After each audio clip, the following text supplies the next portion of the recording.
kehidupan para rasul suci.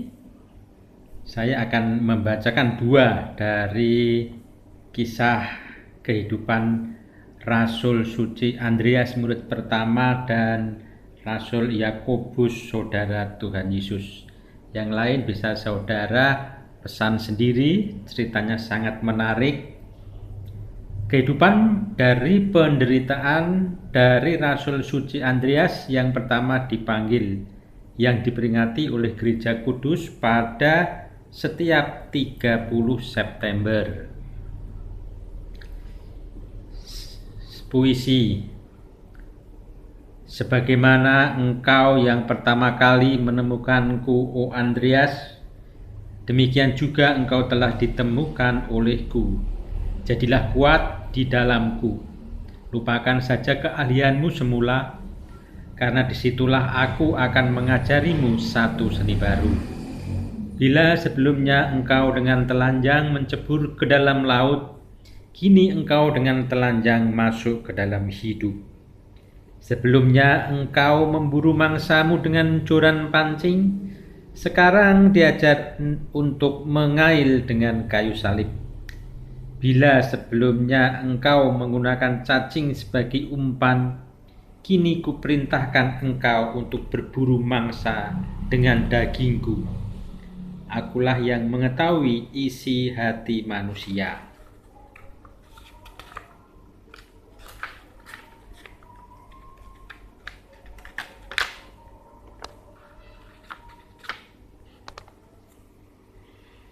Sang Suci Andreas yang pertama dipanggil sebagai Rasul Kristus adalah anak seorang Yahudi bernama Yonah, dan sebagai saudara dari Sang Suci dan unggul Rasul Petrus, dia seorang asli Betsaida, kota orang Galilea. Mengesampingkan kemegahan dunia ini dan memilih hidup membujang daripada berumah tangga, dia menolak untuk masuk dalam keterikatan perkawinan. Dan ketika mendengar kalau Sang Suci Pembuka Jalan Yohanes memberitakan pertobatan di tepi sungai Yordan, maka dia meninggalkan segala sesuatu, pergi kepadanya dan menjadi muridnya. Ketika Sang Suci Pembuka Jalan menunjuk kepada Yesus pada saat lewat, berkatalah, lihatlah anak domba Allah. Yohanes 1 ayat 36. Yohanes Andreas bersama dengan murid Yohanes lainnya yang banyak ahli memperkirakan itu adalah Yohanes pengabar Injil, meninggalkan Sang Pembuka Jalan lalu mengikuti Kristus. Dia mencari saudaranya Simon Petrus dan berkata kepadanya, kami telah menemukan Sang Mesias yang adalah Kristus, ayat 41. Lalu dia membawa Petrus kepada Yesus. Setelah itu ketika dia sedang menangkap ikan bersama Petrus di tepi pantai laut Galilea, dan Yesus memanggil mereka berkata, ikutlah aku dan aku akan menjadikanmu penjala manusia. Andreas dengan segera meninggalkan jaringnya ketika dia mendengar panggilan Tuhan lalu mengikuti Kristus bersama saudaranya. Andreas dikenal sebagai murid yang pertama sebab dia menjadi pengikut dan murid Tuhan Yesus Kristus sebelum para rasul lainnya. Ketika sudah penderitaan sukarela Kristus dan kebangkitannya, Sang Suci Andreas beserta rasul-rasul lainnya menerima Roh Kudus yang turun atasnya dan dalam wujud lidah api, dan ketika wilayah-wilayah dibagi di antara mereka, hasil undi jatuh baginya untuk menyebarkan Injil di Bitnia, Propontis, Kalsedon, Bizantium, Trakea, Makedonia, semua jalan menuju ke Laut Hitam dan di sungai Danube, juga Tesalia, Hellas, Akaya, Amisos, Trapesus, Heraklea, dan Amastris. Jana Suci Andreas menjelajahi seluruh daerah-daerah dan kota-kota ini, memberitakan iman Kristen, dan di setiap kota dia harus menahan banyak penderitaan dan kesakitan. Namun dibentengi pertolongan dan kemahakuasaan Allah, dia tetap bersukacita atas semua kesengsaraan itu demi Sang Kristus. Di Amisius, sebuah kota di timur Laut Hitam dan diperkirakan lebih dari 76 mil dari Sinope, di sana sang rasul menemukan banyak orang Yahudi yang digelapkan dengan kebodohan spiritual dan menjalani hidup yang tidak saleh. Namun demikian orang-orang Amisus ini suka menunjukkan keramah tamahannya. Mereka akan menerima semua pengelana asing ke dalam kota maupun rumah mereka dan akan melayani mereka semampunya. Maka ketika sang suci Andreas memasuki Amisos, dia diterima oleh beberapa orang Yahudi. Sang suci lalu berpikir bagaimana dia bisa untuk membuat percaya sejumlah besar penduduk. Pagi berikutnya sang rasul lalu pergi ke sebuah sinagog orang Yahudi, di mana mereka bertanya kepadanya siapa ia, mengapa datang di tengah-tengah mereka dan apa yang dia ajarkan. Sang suci Andreas menguraikan dengan sangat rinci tentang pengajaran juru selamat kita dan tentang Musa dan tentang para nabi, lalu menunjukkan bahwa Yesus adalah Sang Mesias sebagaimana dinubuatkan para nabi dan bahwa dia datang untuk menyelamatkan umat manusia. Lalu sangat ajaib firman Kristus yang telah bersabda, "Aku akan membuatmu menjadi penjala-penjala manusia." Dari Matius 4 ayat 19 digenapi. Orang-orang Yahudi itu mendengarkan kata-kata dan pengajaran sang Rasul Kristus dan seketika bertobat percaya lalu dibaptis menjadi orang Kristen. Hamba-hamba Tuhan kita, mereka membawa kepada sang Rasul semua yang sakit dan dia menyembuhkan penyakit apapun yang menimpa mereka. Maka sang Rasul bukan hanya menjadi tabib untuk tubuh-tubuh, namun juga menjadi penyembuh jiwa-jiwa. Dia mendirikan sebuah gereja di tempat itu dan mentahbiskannya di antara mereka menjadi imam. Dari Amisus dia berangkat ke Trapesus, di mana dia mengajar dan membaptis dan mentahbiskan para imam. Demikian juga dia dilakukan di Leskia, di mana orang Yunani dan Yahudi yang tak terhitung banyaknya dimenangkan bagi Kristus.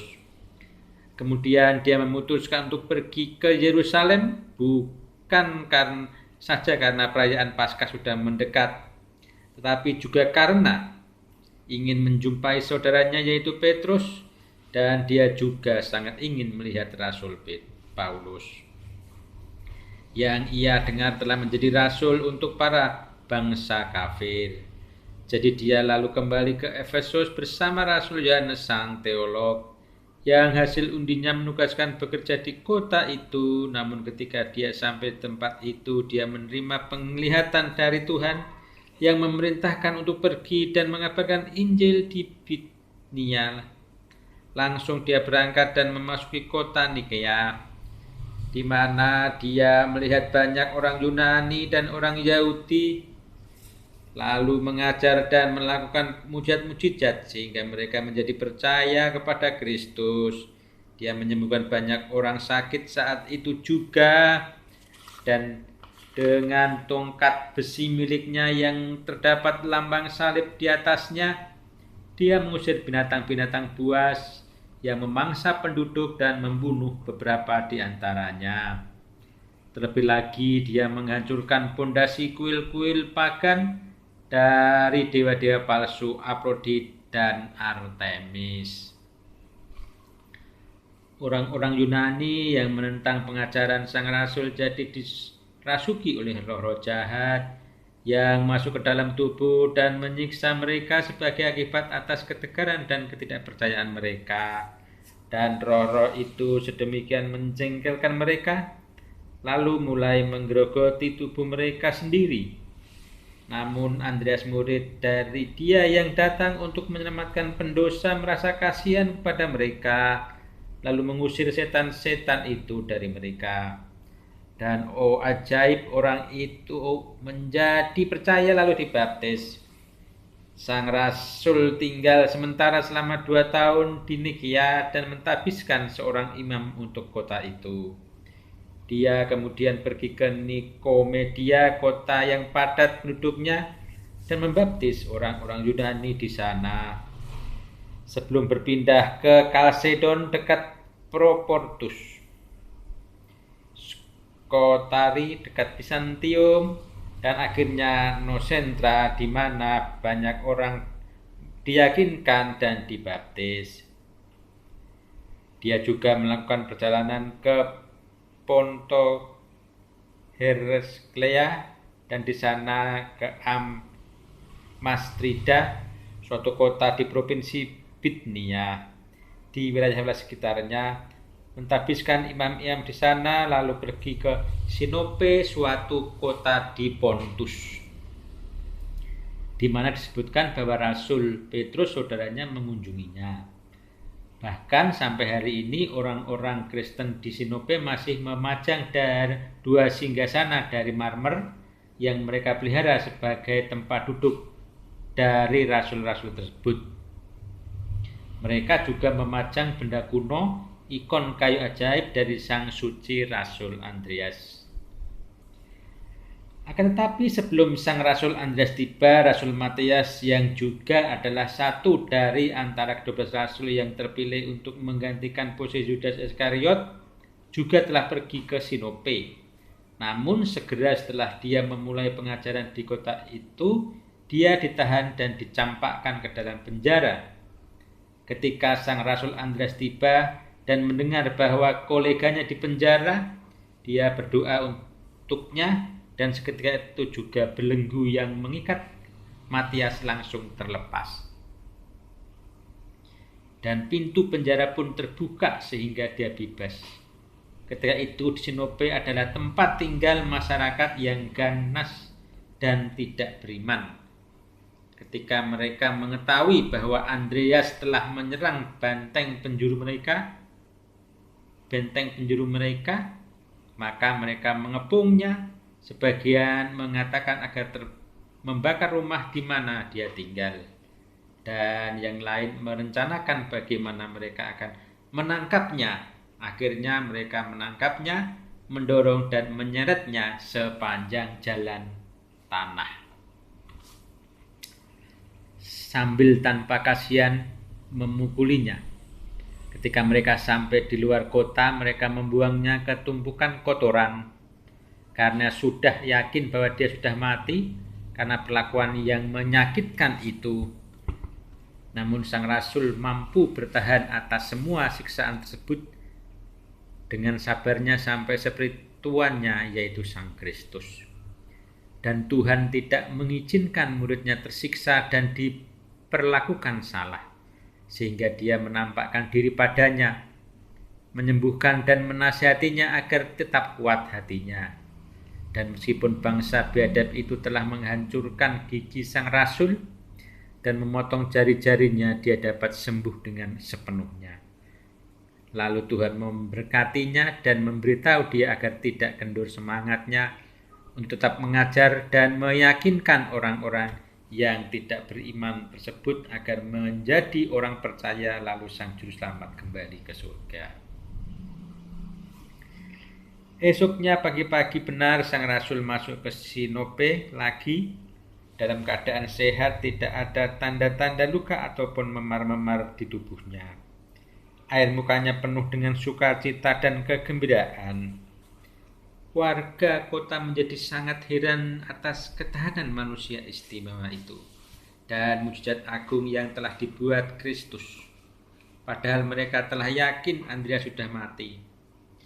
Tapi sekarang semua menyaksikan bahwa luka-lukanya itu telah lenyap dalam semalam. Dan oleh karena itu mereka bertobat dan bersujud ke kaki Andreas, memohon pengampunannya darinya. Kemudian dia mengajar mereka tentang firman kebenaran, lalu membaptis mereka dalam nama Sang Bapa, Sang Putra, dan Sang Roh Kudus.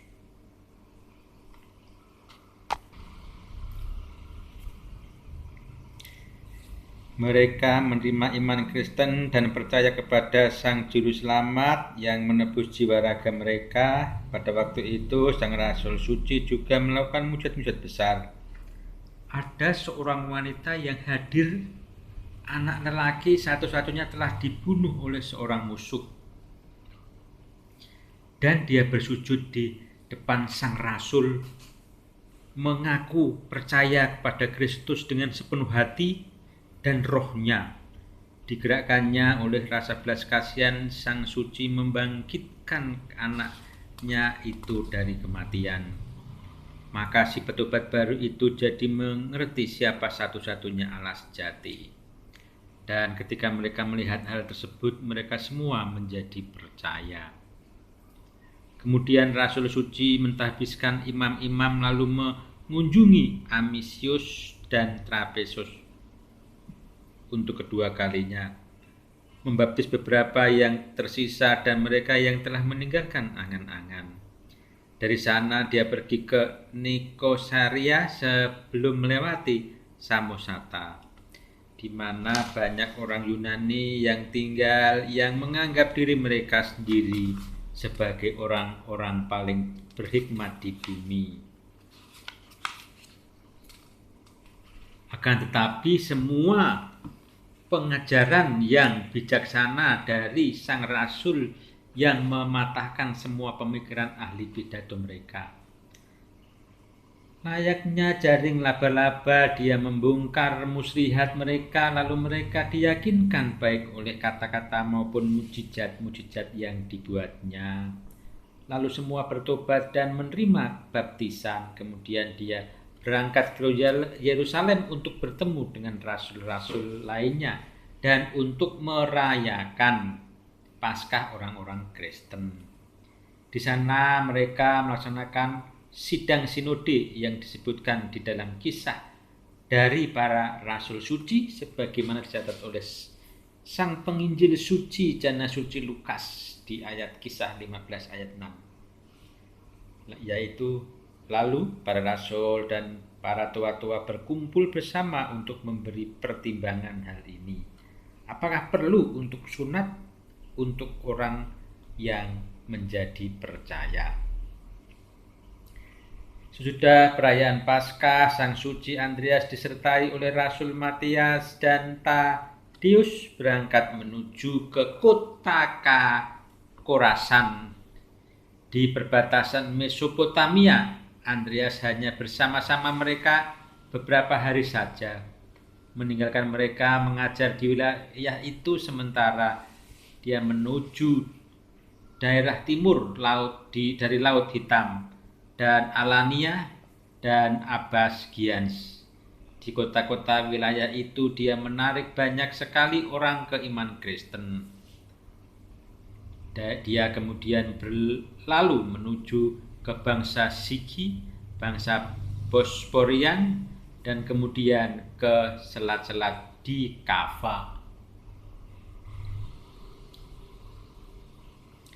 Dan menetap untuk waktu yang lama, memberitakan tentang Kristus dan mengajar mereka. Dan banyak yang datang untuk percaya lalu dibaptis.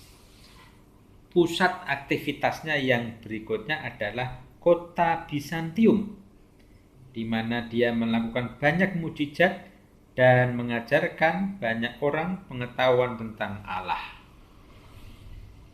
Bahkan orang-orang Bizantium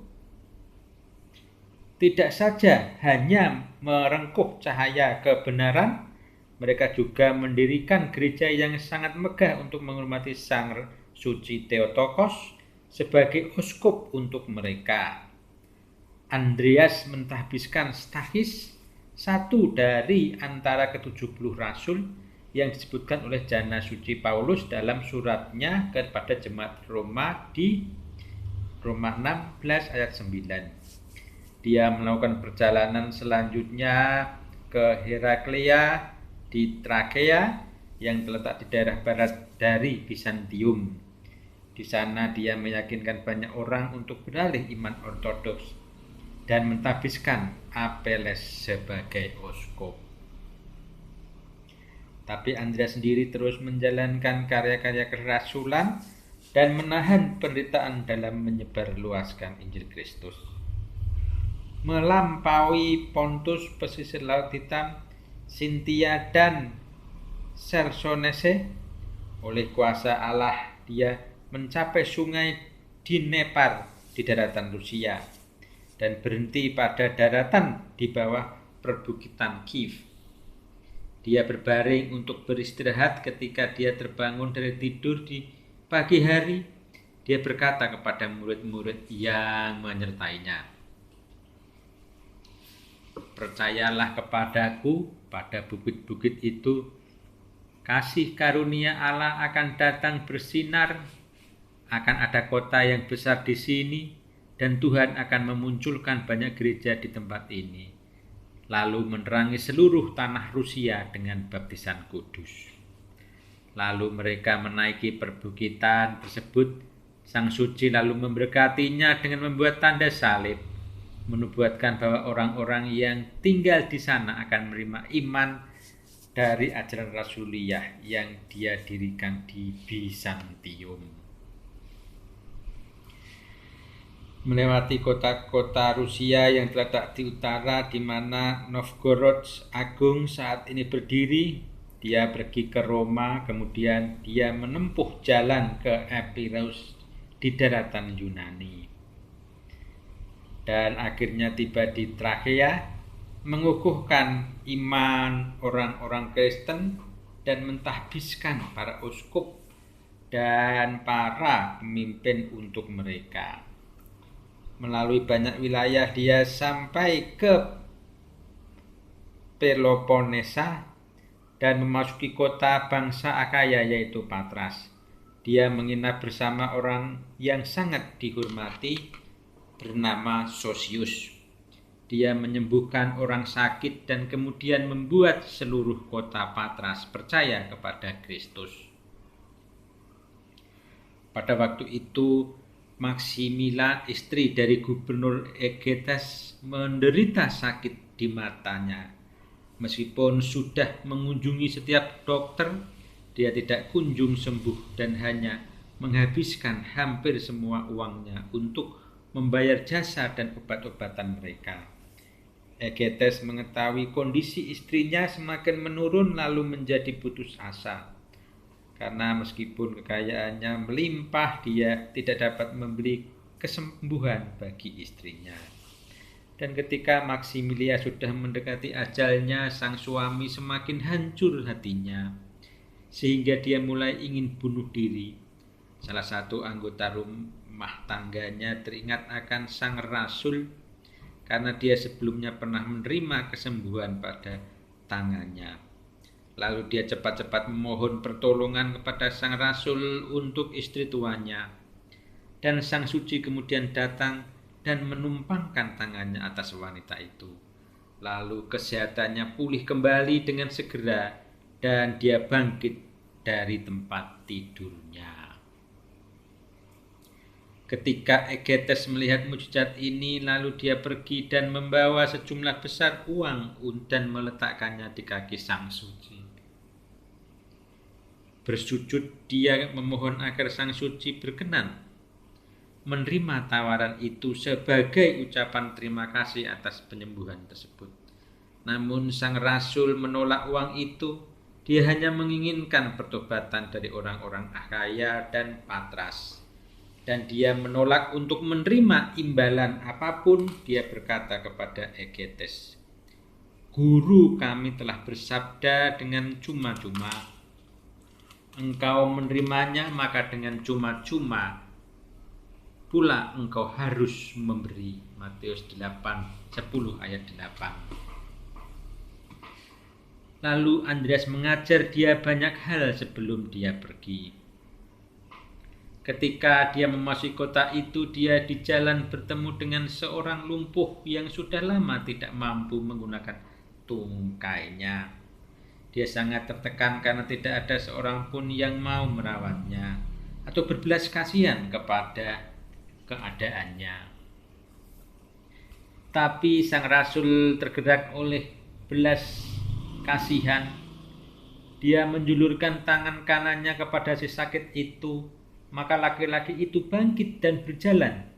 Karena peristiwa ini, nama sang suci menjadi dikenal di seantero kota. Banyak orang sakit segera dibawa di hadapannya dan sujud di kakinya.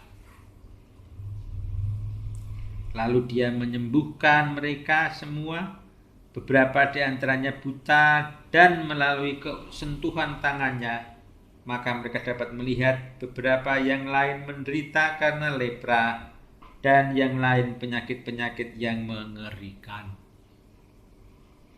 Lalu dia membersihkan dan mengobati mereka. Bahkan semua yang percaya, dia dibaptis mereka semua di dalam nama Sang Tritunggal Kudus. Di laut, selanjutnya di darat, di luar kota, ada banyak penderita lepra yang membuat rumah di atas pasir. Dan ketika mereka mendengar tentang Sang Rasul Suci, mereka menjadi percaya dan diobati dari penderitaan. Salah satu dari mereka yang bernama Job dibaptis segera dan mengikuti Sang Rasul kemana-mana. Dengan suara keras dia menyiarkan kuasa Sang Suci dan iman Kristen. Layaknya seorang pewarta berterima kasih atas pengajaran Rasul Andreas dan atas beraneka macam mujizat. Penduduk Patras berdatangan untuk mendengar tentang Allah yang sejati, dan Sang Suci bersukacita dan sangat bergembira atas penyelamatan jiwa-jiwa itu. Lalu dia terus memulihkan Tuhan, Sang Pemberi segala sesuatu yang baik. Orang-orang Kristen itu sendiri merobohkan kuil-kuil para berhala dan menghancurkan patung-patung di dalamnya. Dan beberapa di antara mereka mengumpulkan banyak harta benda dan meletakkannya di kaki Andreas. Sang Rasul menolak penawaran mereka, tetapi menghargai hasrat dan niat baik mereka. Lalu dia memerintahkan mereka yang menghimpun dana itu untuk membagikan kepada para fakir miskin dan para pengemis, namun juga menyisakan sebagian untuk pembangunan gedung-gedung gereja agar orang Kristen dapat masuk ke dalamnya untuk memuliakan Allah. Tepat pada waktunya, sebuah gereja yang sangat indah selesai didirikan. Semua orang bersegera ke sana untuk mendengarkan pengajaran Sang Rasul yang manis didengar. Sementara dia menguraikan dengan terperinci kepada mereka arti-arti dari kitab suci dan nubuatan-nubuatan suci, menunjukkan bahwa Kristus adalah Allah yang esa, yang turun dari bumi dan berinkarnasi melalui Sang Theotokos, dan yang selalu perawan suci Maria untuk keselamatan umat manusia. Tidak lama kemudian Gubernur Egetes yang telah kita ceritakan sebelumnya pergi ke Roma untuk menghadap Kaisar, untuk melaporkan tugas-tugasnya dan menerima perintah lebih lanjut. Adapun Statokles, saudara laki-lakinya, adalah seorang yang bijaksana dan ahli matematika di Athena. Pada saat ketidakhadiran Egetes, dia melakukan perjalanan ke Patras untuk menjadi administrator. Yang menyertainya adalah seorang pembantu kepercayaan yang dia kasihi seperti seorang saudara, seorang yang bijaksana dan tulus.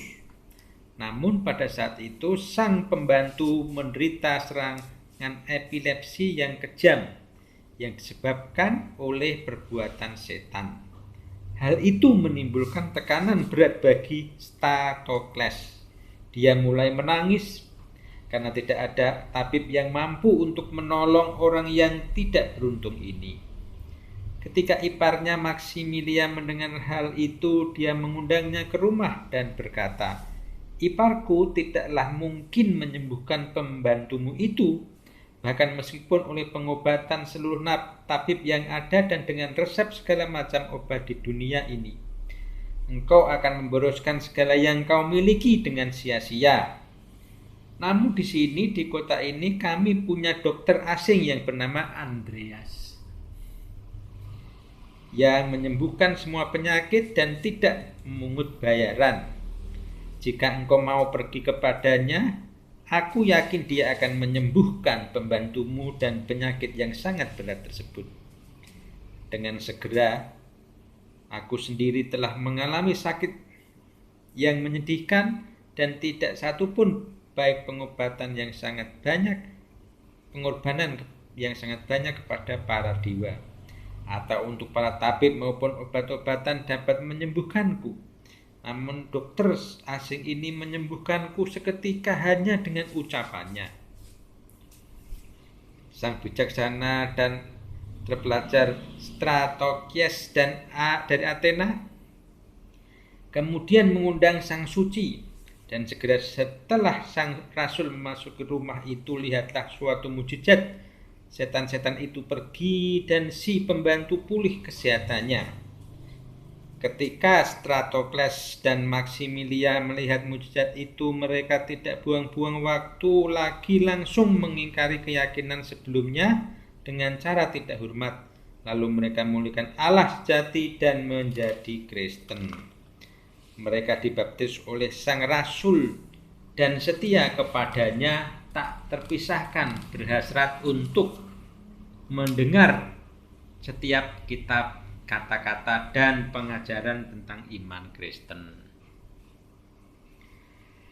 Akan tetapi tidak lama sebelum Egetes kembali dari Roma, Maximilia ingin menghindari kebersamaan dengan suaminya yang belum bertobat. Tetapi tidak mungkin baginya untuk selamanya menyimpan rahasia. Beberapa sida-sida dan yang lainnya mendatangi Egetes dan berkata, "Sejak dari hari keberangkatanmu ke Roma sampai saat ini dia tidak mengambil makanannya seperti biasa, tetapi melakukan puasa ketat. Ya, dan dia mengucapkan kutuk terhadap dewa-dewa kita, dan lebih memilih menyembah Kristus yang dikabarkan oleh si orang asing. Andreas sesungguhnya pikiran dan hatinya hanya tertuju kepada dia dan dia saja." Ketika Egetes mendengar hal tersebut, dia menjadi kebingungan dan heran. Segera setan-setan menelingkupinya dan mulai bertingkah seperti orang yang tidak waras, mengucapkan penghinaan dan ancaman-ancaman kepada Rasul Tuhan itu. Lalu dia memerintahkan para pengawalnya untuk menahan sang suci, sementara dia memikirkan kematian seperti apa yang akan ditimpakan kepadanya. Tetapi pada tengah malam, Stratokles menjemput Maximilia dan mereka secepatnya menuju penjara di mana orang suci dikurung di bawah penjagaan dan pengawal Egetes. Namun mereka mengetuk dengan lembut pintu sel Andreas. Lalu pintu itu terbuka bagi mereka.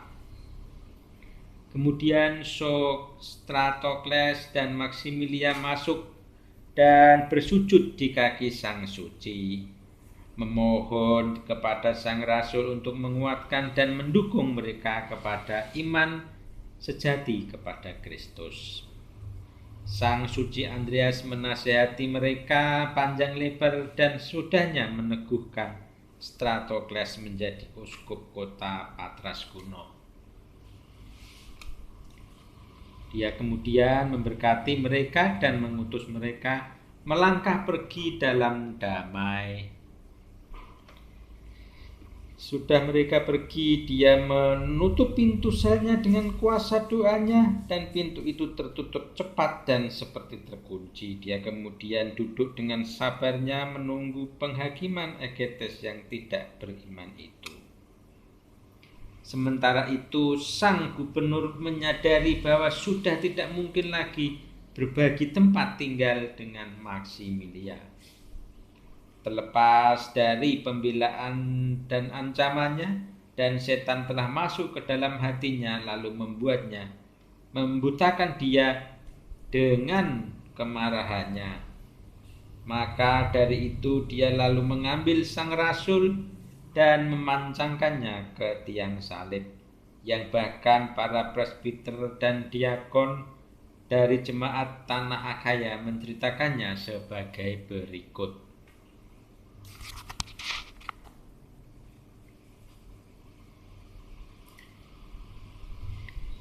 Kami semua para presbiter dan para diakon dari gereja jemaat Akhaya menuliskan tentang penderitaan Sang Rasul Suci Andreas yang kami saksikan dengan mata kami sendiri bagi semua gereja di timur dan di barat, di selatan dan di utara. Damai bagimu dan bagi semua yang percaya kepada satu Allah, sempurna di dalam Trinitas Sang Bapa sejati yang tidak diperanakkan, Sang Putra sejati yang diperanakkan, Sang Roh Kudus sejati yang keluar dari Sang Bapa dan berdiam di dalam Sang Putra. Iman ini kami dengar dari Sang Suci Andreas, Rasul Yesus Kristus yang telah menderita, dan kami sebagai saksi mata secara langsung kami menjelaskan. Egetes Adipater tiba di kota Patras memaksa orang-orang yang percaya kepada Kristus untuk mempersembahkan kurban bagi dewa-dewanya. Tetapi Sang Rasul Suci muncul di hadapannya dan berkata, "Seharusnya kamu yang adalah seorang hakim manusia mengenali hakim yang ada di surga, dan dalam pengenalan akan Dia menyembah Dia dan melakukannya penyembahan Allah sejati, agar menjauh dari dewa-dewa palsu."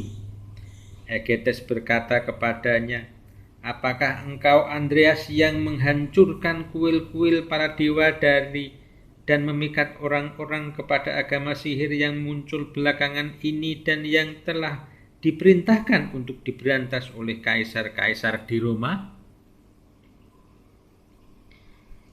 Sang Suci Andreas menjawab, "Sesungguhnya para kaisar Roma belum mengetahui tentang anak Allah yang datang ke bumi demi menyelamatkan manusia yang telah mengatakan kepadaku, berhala-berhala ini bukan dewa-dewa tetapi roh-roh najis yang berisi kebencian kepada manusia, yang mengajari manusia untuk membenci Allah, sehingga Allah meninggalkan mereka dan Dia tidak lagi mendengar mereka.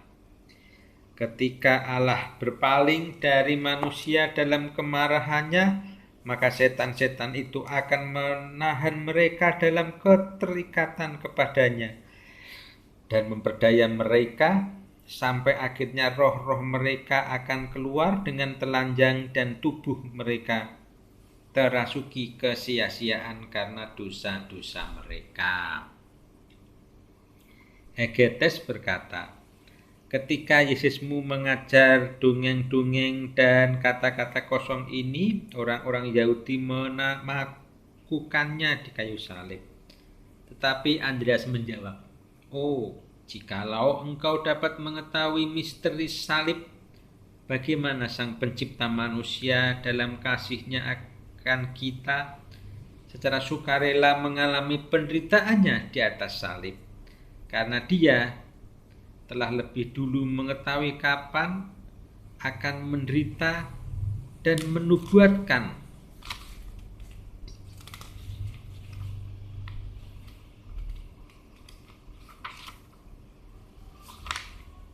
kebangkitannya kembali pada hari yang ketiga, dan Dia duduk bersama kami pada jamuan makan malam mistika. Dia memberitakan pengkhianatan terhadapnya, berbicara tentang waktu yang akan datang maupun waktu yang telah berlalu, dan pergi atas kehendaknya sendiri ke tempat di mana Dia akan diserahkan kepada tangan-tangan orang Yahudi. "Aku heran," seru Egetes, "engkau seorang cerdas tetapi mengikuti seseorang yang mengaku dirinya disalib. Tidak ada bedanya apakah itu sukarela ataupun terpaksa. Sang Rasul menjawab, sungguh agung misteri tentang salib, dan bila engkau berkenan mendengarkan, aku akan memberitahukan padamu tentang itu. Egetes dengan ketus berkata, itu bukanlah misteri, tetapi eksekusi atas penjahat. Tapi Sang Suci Andreas menjawab, eksekusi itu adalah misteri tentang pembaruan manusia. Hanya perlu berkenan mendengarkan dengan sabar padaku. Aku akan mendengarkanmu dengan sabar, jawab si hakim. Tetapi kalau engkau tidak melakukan apa yang akan aku perintahkan kepadamu, maka engkau akan membawa dirimu kepada misteri salibmu sendiri. Sang Rasul menjawab, jika aku takut dengan penyaliban, aku tidak akan pernah memuliakan salib. Kemudian Egetes berkata, karena engkau memuliakan salib dalam kegilaanmu, sehingga dalam keberanianmu engkau tidak takut mati. Sang Rasul menjawab, aku tidak takut mati, bukan karena keberanianku, tetapi karena imanku. Karena kematian dari para suci berharga, tetapi sangatlah menyedihkan kematian dari para pendosa. Aku ingin engkau mendengar apa yang akan kukatakan tentang misteri salib. Sehingga mengenal kebenaran, engkau akan percaya, dan melalui kepercayaanmu engkau mendapatkan jiwamu. Tetapi Egetes berkata, engkau mencari jiwa yang hilang. Apakah jiwaku telah terhilang? Sampai engkau memerintahkan agar ditemukan kembali dengan iman. Aku tidak mengerti bagaimana bisa begitu. Sang Rasul Suci menjawab, itulah yang engkau bisa dengarkan dan dariku. Aku akan menunjukkan kepadamu di mana letak jiwa-jiwa manusia yang hilang, sehingga engkau boleh menghargai keselamatan daripadanya yang telah diselesaikan melalui salib. Manusia pertama membawa maut ke dalam dunia melalui pohon ketidaktaatan, maka perlu bagi umat manusia agar maut dimusnahkan melalui pohon penderitaan. Dan sebagaimana orang pertama yang membawa maut ke dalam dunia melalui ketidaktaatan telah mencemari bumi yang murni dan perawan, maka tepatlah jika Kristus manusia sempurna yang juga adalah anak Allah, yang membentuk manusia pertama, terlahir dari perawan murni, sehingga dia bisa memulihkan kehidupan kekal yang telah hilang pada seluruh umat manusia, dan manusia pertama berdosa. Karena mengulurkan tangannya ke arah pohon pengetahuan baik dan jahat, maka sangat tepat jika untuk keselamatan manusia Sang Anak Allah meregangkan tangan-tangannya di atas kayu salib. Karena ketidakmampuan menahan diri di tangan manusia untuk manisnya buah pohon telalang, dia pun harus memakan butir empedu yang pahit. Egetes menanggapi dengan berkata, ceritakan itu semua kepada orang yang mau mendengarkanmu. Tapi jika engkau tidak patuh kepada perintahku, dan jika kamu menolak untuk mempersembahkan kurban kepada para dewa, lalu kamu sesudah dipukuli dengan papan pemukul, aku akan memerintahkanmu untuk disalib di atas kayu salib yang kamu muliakan itu. Andreas menjawab katanya, setiap hari aku mempersembahkan kepada Dia. Allah yang sejati dan maha kuasa bukanlah asap kemenyan, bukan pula daging sapi jantan ataupun darah kambing, namun anak domba yang tidak tercela, yang telah diserahkan sebagai korban di atas altar salib. Semua orang percaya makan tubuh murninya, yang juga ikut ambil bagian dari darahnya. Namun sang domba itu tetap utuh dan hidup.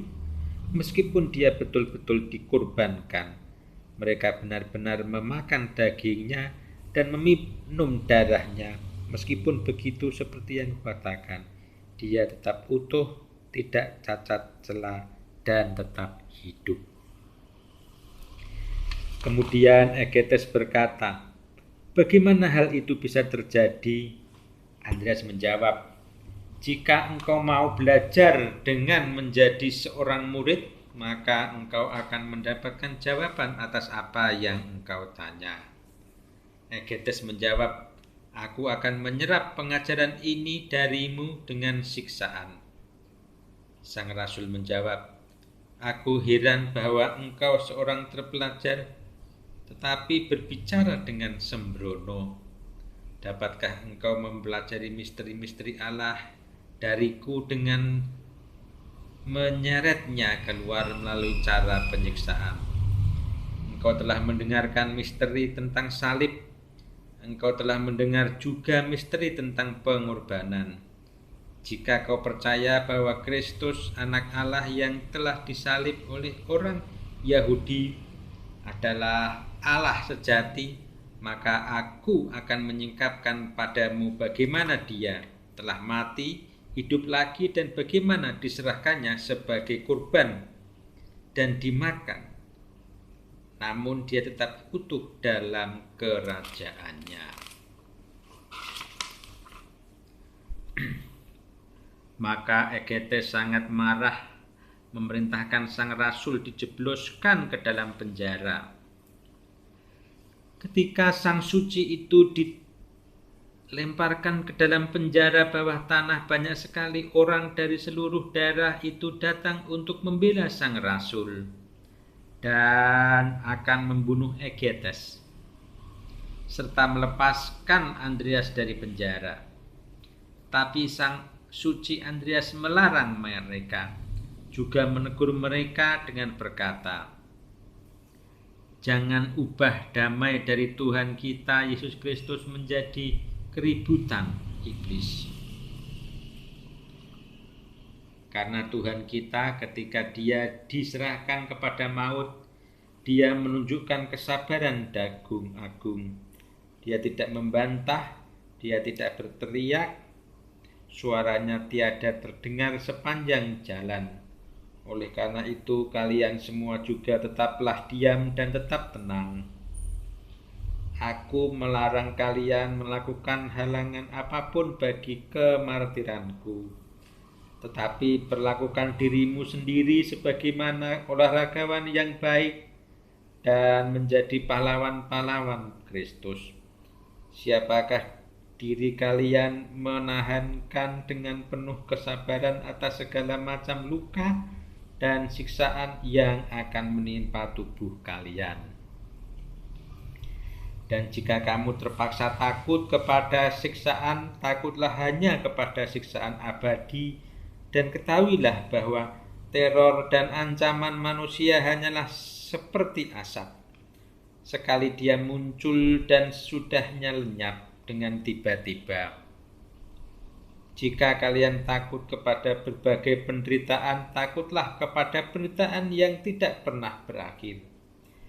Namun penderitaan-penderitaan sementara itu jika kecil mudah menanggungnya, dan jika itu besar maka akan cepat berakhir, melepaskan roh dari tubuh. Tapi sangatlah mengerikan penderitaan yang tidak pernah berakhir itu. Maka bersiaplah melalui penderitaan-penderitaan kalian boleh lulus ke kebahagiaan abadi, di mana kalian akan bersuka cita dan bahkan tumbuh dan berkuasa bersama Kristus. Kemudian sang suci Andreas menghabiskan sepanjang malam untuk mengajar orang banyak.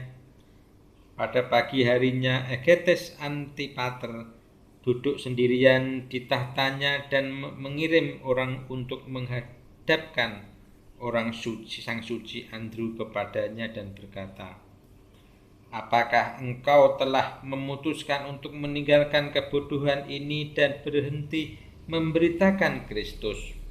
sehingga Engkau bisa berbagi kebahagiaan kita di kehidupan ini.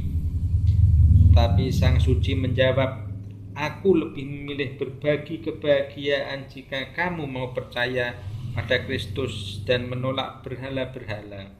Karena Kristus telah mengirimku ke tanah ini, di mana aku telah memperoleh banyak orang baginya.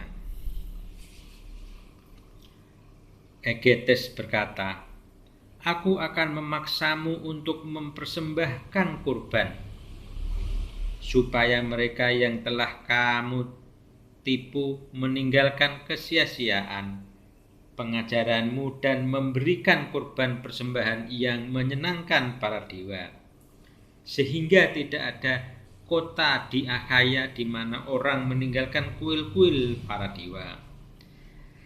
Karenanya sekarang diperlukan untuk mengembalikan kehormatan bagi para dewa itu melaluimu, sehingga dewa-dewa yang telah marah karenamu bisa ditenangkan kembali dan kamu boleh tinggal bersama kami dalam kasih persaudaraan.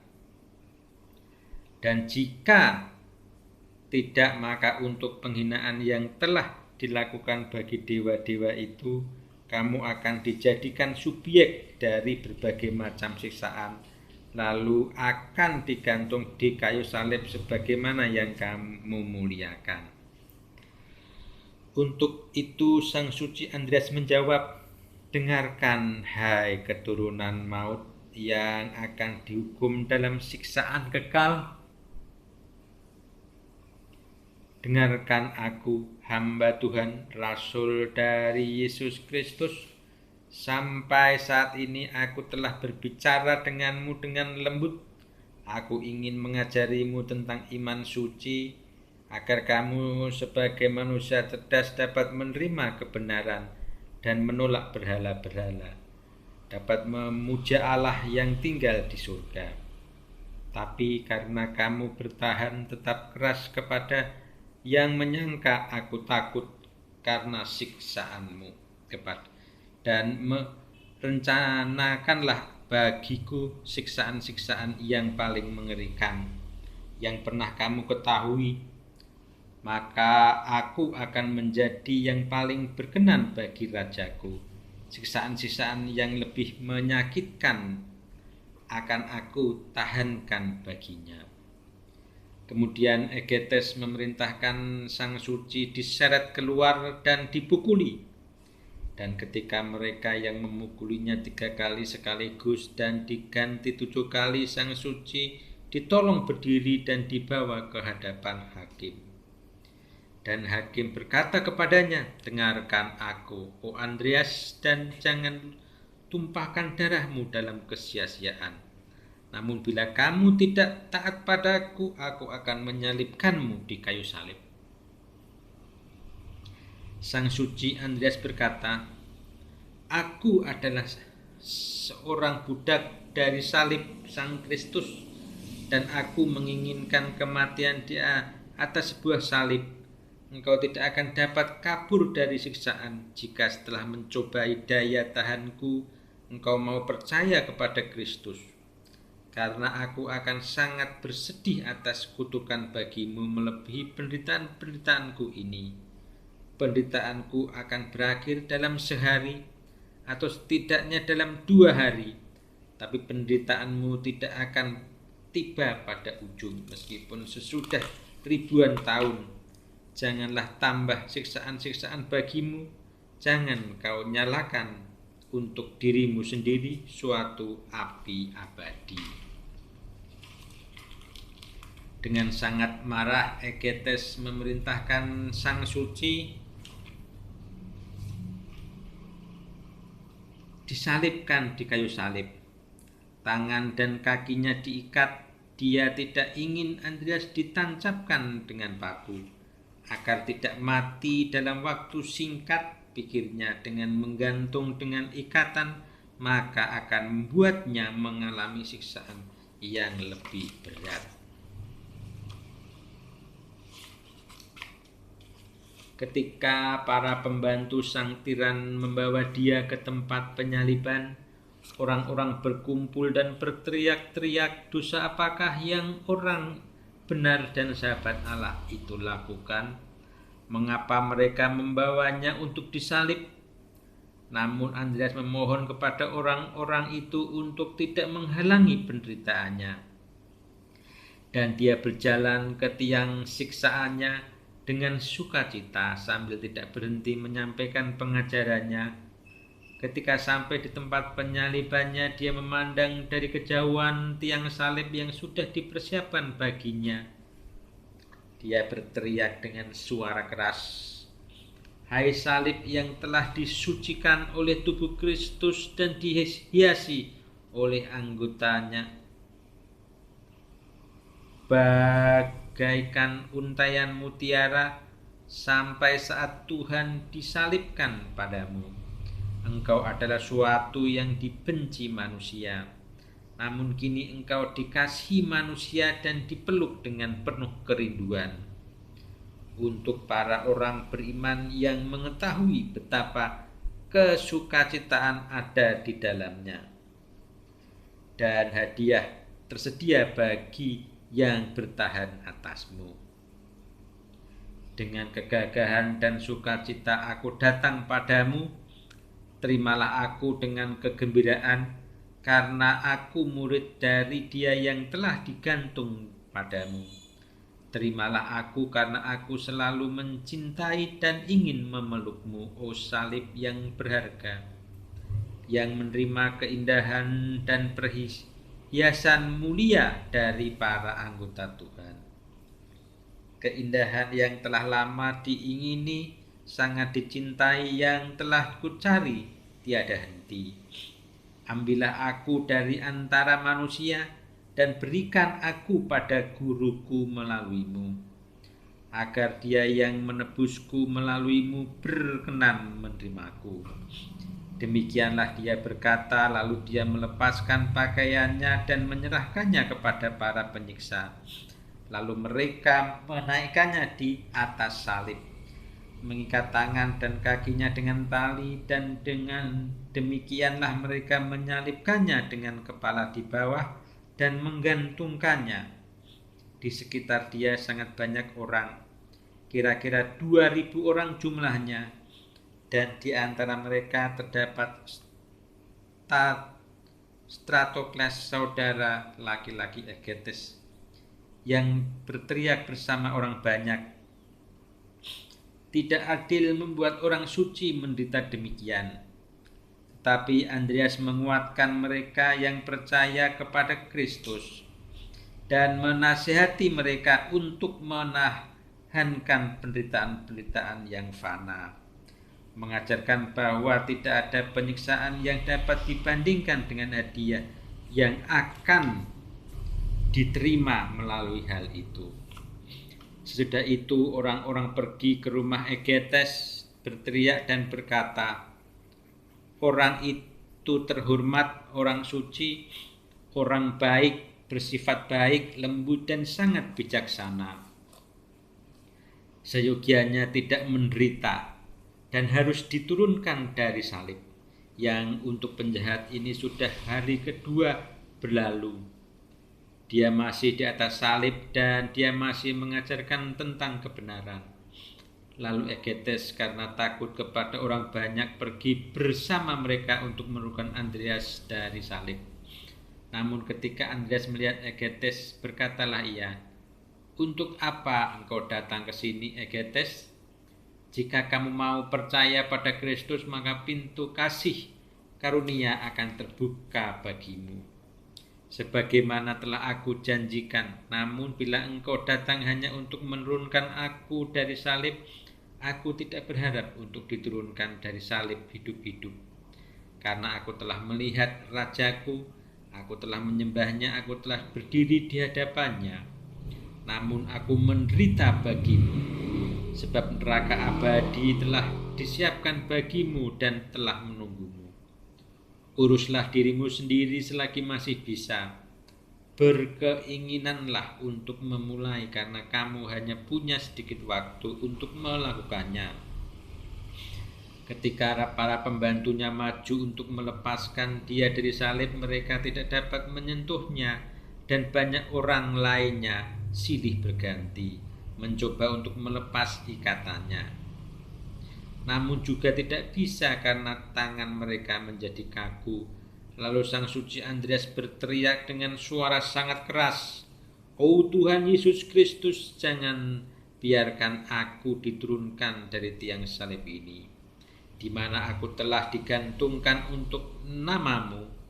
Tetapi terimalah aku, oh guruku yang aku kasihi, yang aku kenal, yang kepadanya aku mengakui dosa-dosaku, yang ingin aku lihat, yang melaluimu aku telah menjadi aku sebagaimana saat ini. Oh Tuhan Yesus Kristus, terimalah rohku dalam kedamaian, karena saatnya telah tiba bagiku untuk pergi kepadamu, menyaksikan hadiratmu yang dengan sungguh-sungguh ku inginkan. Terimalah oh guru yang baik, dan jangan izinkan aku diturunkan dari tiang salib sebelum engkau menerima rohku." Ketika dia mengucapkan kata-kata itu, suatu cahaya seperti kilat dari surga menerangi dia yang terlihat oleh semua orang. Dia menyilaukan sekitarnya sehingga mata orang jahat tidak dapat melihat kepada dia.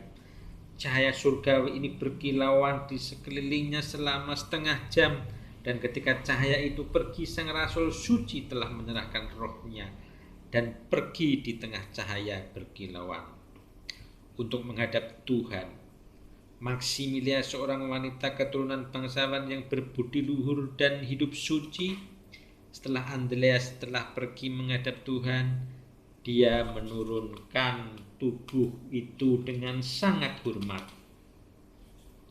melakukan pembalasaman dengan minyak balsam yang mahal, lalu membaringkannya di makam yang dia sendiri buat dengan maksud untuk ditempati dirinya kelak. Egetes marah kepada orang banyak, berpikir bagaimana untuk melampiaskan dendam atas mereka dan menghukum mereka yang sudah terang-terangan menantangnya. Dan tentang Maximilia, dia ingin mengadukannya di hadapan kaisar. Tapi sementara dia merencanakan itu semua, setan masuk ke dalamnya dengan tiba-tiba dan menyiksanya. Egetes lalu mati di tengah-tengah kota itu.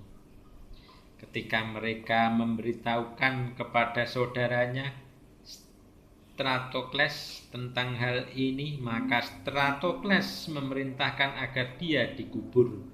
Tetapi Stratokles sendiri tidak ingin mendapatkan apapun dari harta Egetes, katanya, "Oh Tuhanku Yesus Kristus, jangan izinkan aku menyentuh apapun harta dari saudaraku, sehingga aku dicemarkan oleh dosanya. Karena mencintai harta milik kesia-siaan, sebab dia berani membunuh sang rasul Tuhan. Akan tetapi dia membagikan semua harta kekayaan saudaranya itu kepada orang yang tidak mampu dan para fakir miskin. Dan dengan uang yang sama dia membuat rumah untuk uskup, dibangun di tempat yang mana barang peninggalan sang suci berada. Pada waktunya tiba, dia beristirahat dengan tenang sebagai gembala yang baik dari jemaat yang terberkati. Demikian juga Maximilia memberikan emasnya kepada orang-orang miskin, dan di suatu tempat terpisah dari Stratokles dia membangun 2 biara, satu untuk laki-laki dan satu untuk perempuan, dan telah menjalani hidup dengan baik dan menyenangkan Allah. Lalu dia juga pergi ke rumah di surga. Ini terjadi pada hari terakhir bulan November di kota Patras di Akhaya, di mana dan sejak saat itu mereka melalui doa-doa sang rasul banyak kebajikan dianugerahkannya kepada orang banyak.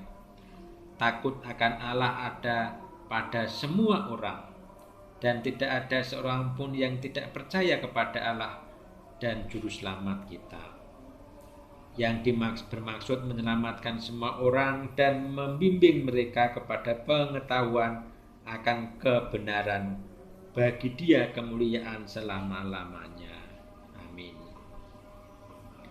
Ketika bertahun-tahun berlalu, peninggalan Sang Rasul Andreas dipindahkan oleh martir Artemius ke Konstantinopel atas perintah dari Sang Kaisar Suci Konstantin Agung, dan diabadikan bersama dengan milik penginjil suci Lukas dan Sang Suci Timotius, murid dari Rasul Suci Paulus, di dalam gereja para rasul yang paling bagus, di dalam meja Allah penyembahan, altar penyembahan.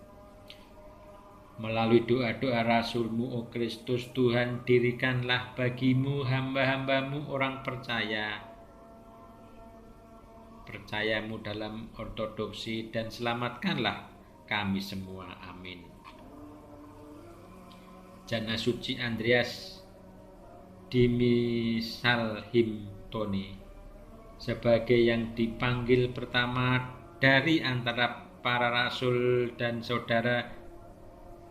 dari pemimpin mereka, O Andreas, mohonkan dengan sangat kepada Tuhan atas segala sesuatu, agar damai dijaminkan kepada dunia dan kemurahan besar bagi jiwa kita.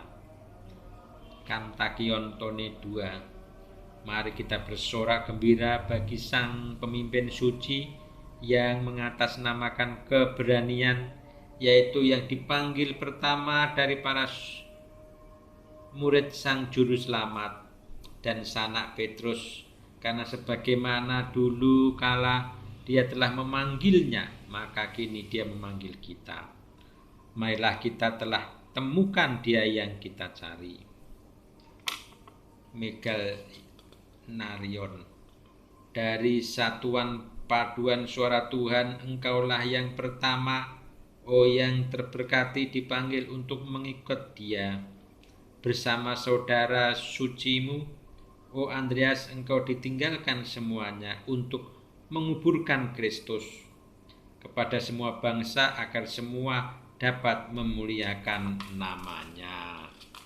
Demikian sejarah Rasul Andreas, murid pertama Tuhan Yesus. Terima kasih.